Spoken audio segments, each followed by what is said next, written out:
The blinding light of explosions flashes through the night sky. Soldiers shout, their voices drowned by the sound of collapsing metal and the scream of engines. A Varynx warship looms above, its weapons targeting the human stronghold below. Everything is falling apart.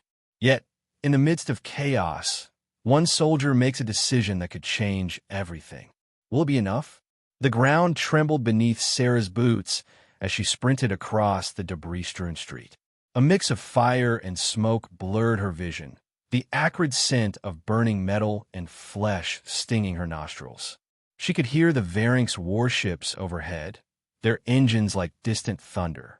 The ground shook with every blast that landed, tearing the street apart and throwing concrete shards into the air. Stay focused.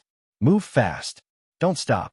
Sarah's breath came in ragged gasps, but she didn't slow down. Her eyes locked on the rendezvous point ahead, a small, hidden alleyway. She had to get there, had to reach the team in time. She darted past a collapsed building, the once pristine walls now reduced to rubble. Her comms were dead. The other soldiers had fallen silent. The war had never felt so final, so hopeless. One more block, she whispered to herself, her feet pounding the cracked pavement. She could barely hear her own voice over the chaos. Her mind raced. The Varynx were closing in. Their warships would have no mercy. The human forces had been scattered, retreating, but they couldn't give up now. They couldn't. Suddenly, a blinding flash tore through the night sky. Sarah's vision darkened as the shockwave hit, throwing her off her feet. The ground beneath her cracked, and for a moment, the world spun. Get up! Her mind screamed, but her body refused. The taste of blood was thick in her mouth, and her ears rang. A deep growl vibrated through the ground. She turned her head, just in time to see the massive silhouette of a Varynx warrior emerging from the smoke. Its 6 limbs moved with unnatural speed and precision, each footstep shaking the earth. Its heavy armor glinted under the distant flashes of fire. Her heart pounded as she pushed herself up. Think, fight, survive. The Varynx was close now, its eyes locking onto hers. The humanoid creature was built like a tank, thick, hulking, and deadly. Its weapon was a huge plasma rifle, charging with a deadly hum. But Sarah knew that these creatures didn't always rely on their firepower. They liked to hunt. She didn't have time to think. Reflexes took over. She grabbed the nearest piece of debris, an old wrecked car door, and swung it at the Varynx. The force was weak, but distracted the beast for a moment. Enough for her to dive into a nearby doorway. Her hands trembled as she pressed herself against the cold wall, gasping for breath. Her heartbeat thundered in her ears. The sounds of the war, the shouts, the explosions, faded to a dull roar. For a brief moment, all that remained was the thudding of her pulse. He's coming. You have seconds, Sarah. Think. She risked a glance around the corner. The Varynx was searching the street, its senses sharp, but it had not seen her yet. She crouched lower, trying to steady her breath. The moment she stepped out, it would fire. Her hand reached down to the small emergency pack at her side. A grenade. One shot. It's all I have left. Her fingers wrapped around the trigger. I can do this. I could take it down. But then, something strange happened. The Varynx stopped. It didn't move forward. It looked confused. A deep rumble escaped its throat, almost like a growl of frustration. Sarah's brow furrowed. Was it waiting for something? A voice crackled through her earpiece. Sarah, we need you now. She froze. The Varynx wasn't the only threat. No time. Decision time. The Varynx raised its weapon, and Sarah's fingers tightened around the grenade. A part of her wanted to run, escape, find a safer route. But the other part of her, the part that had seen too many fall, knew that this was the moment. It was now or never. She swung out of her hiding place, her heart in her throat, and in one smooth motion threw the grenade. The explosion rocked the night, and Sarah was thrown backward into the alley, her body slamming against the brick wall. She could hear the Varynx's final growl echoing through the smoke. But the war wasn't over. It was only just beginning. The storm outside rattled the walls of the underground shelter. The constant hum of the ventilation system couldn't drown out the sound of distant explosions. Sarah sat on the cold metal floor, her back pressed against the wall, watching the flickering lights. She had been through hell in the past few days, endless firefights, ambushes, and long, sleepless hours. Yet it was the quiet moments like this one that got her most. She glanced at Marcus, sitting across from her. His face was grim, as usual, but his eyes held something deeper today, something she couldn't quite place. Maybe it was just exhaustion, or maybe it was the weight of the decision that had to be made. The war wasn't getting any better, and their options were running out fast. "How long do you think we can keep this up?" she asked quietly, breaking the silence. Marcus didn't look at her immediately. His eyes were focused on the holographic map hovering in front of him, the red markers of enemy positions glowing ominously. Finally, he spoke, his voice low, steady, but laced with something she couldn't name. "As long as we have to," he said. "We don't get to quit. Not after everything we've lost." She nodded, even though the words were barely enough to comfort her. The war had taken so much already. So many lives, so much ground. It felt like they were fighting an unstoppable force, one that consumed everything in its path. And yet, every time she looked at Marcus, there was a spark in his eyes that kept her going, a determination that she knew she shared. But it wasn't just that. There was something else, something between them, a bond that had formed over weeks of shared danger and sleepless nights. They were allies, yes, but something more had begun to stir between them. Sarah shifted uneasily, feeling her heartbeat quicken. "Get together. Focus."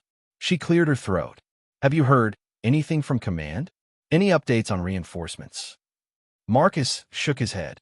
"Nothing solid. It's hard to trust anything right now. The communications are all over the place." He paused, then turned his gaze to meet hers. "You know what that means, don't you?" The words were there, hanging in the air between them. She didn't want to hear them, but she knew they were true. They couldn't rely on anyone but themselves. And even that was becoming a stretch. "We need a plan," she said, standing up. Her legs were stiff, sore from the constant tension of the last few days. "We can't just keep waiting for something to happen. We have to take the initiative." Marcus stood too, but instead of moving toward the map, he stepped closer to her, his eyes fixed on hers. The intensity in his gaze made her breath catch. "I know," he said, his voice quieter now. "But I need you to understand something, Sarah. If we do this, if we fight like we're planning to, there's no turning back." The weight of his words hit her harder than she expected. No turning back. It wasn't just a battle. It was everything. Their lives, their future, their very reason for fighting. It all hinged on this next step. And yet, there was a quiet resolve in him now that she couldn't ignore. "He's right. We don't have time to hesitate." She stepped forward, the distance between them closing in an instant. For a moment, they both just stood there, neither moving, as the hum of the shelter systems echoed around them. It felt as if the entire world had paused, holding its breath.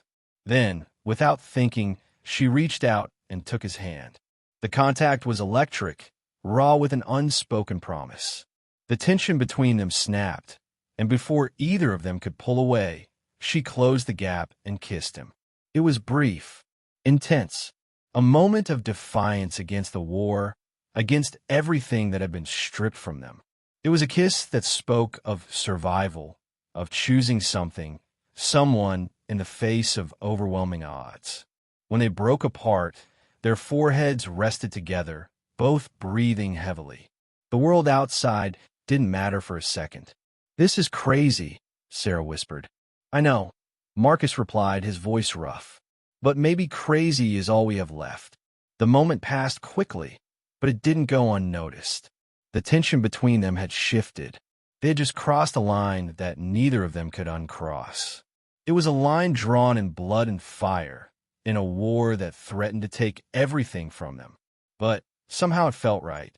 In this broken world, they had found something worth fighting for. Something that wasn't just about survival.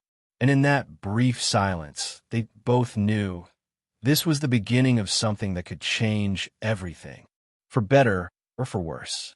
The air was thick with tension as Alara paced back and forth, the weight of her decision pressing down on her chest. The flickering lights in the dimly lit room only seemed to highlight the uncertainty in her mind. She knew what she had to do, but it didn't make it any easier. Her fingers drummed against her thigh in a nervous rhythm. Outside, the battle raged on, but inside the military command center, it was the quiet hum of whispered conversations and the harsh clicks of data being processed that had her on edge. The sound of footsteps echoed down the corridor, and she didn't need to turn and know who was approaching. Riven's presence filled the room, and for a moment, everything else faded. The sound of war, the demands of their people, it all seemed distant. He stopped just short of her, his expression unreadable. But the way his eyes softened when they met hers told her everything she needed to know. "Alara," he said quietly, his voice hoarse from days of strategizing and sleepless nights. "I've been told to lead an assault against your people. They want me to kill you." The words hit her harder than any explosion.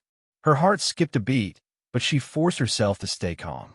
"I know," she replied, her voice steady despite the surge of panic in her chest. "I've been given orders too." Riven took a step closer, his gaze never leaving hers. "We're both being pulled in different directions. I don't know how much longer I can do this." The raw emotion in his words hit her like a physical blow. There was no pretending anymore. The truth was out there. Their bond had become a liability. Their people wouldn't understand. "Riven, what if? What if there's more at play here? What if they're using us?" Her voice cracked slightly, betraying the fear she felt. "What if the war is just a game for those in power, and we're the pawns?" He paused, his eyes narrowing as he processed her words. "What do you mean?" Alara met his gaze, her heart racing. "There's a faction within my own ranks. I've seen the data. They're manipulating us both. They want this war to escalate, and they don't care who it destroys. I think we're being used, Riven." His expression hardened, but there was a flicker of something else there.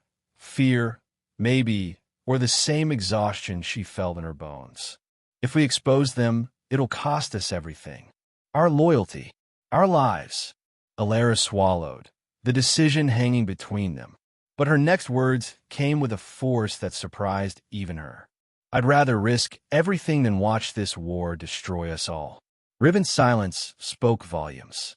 Finally, he nodded. "Then we do it together." Alara's heart pounded in her chest as she stepped into the dimly lit room. She could barely hear her own breath over the sound of her footsteps, the weight of her decision pulling her deeper into the shadows. Riven was already there, standing by the table, eyes scanning the data they had gathered. The holographic display flickered, casting an eerie light across his face.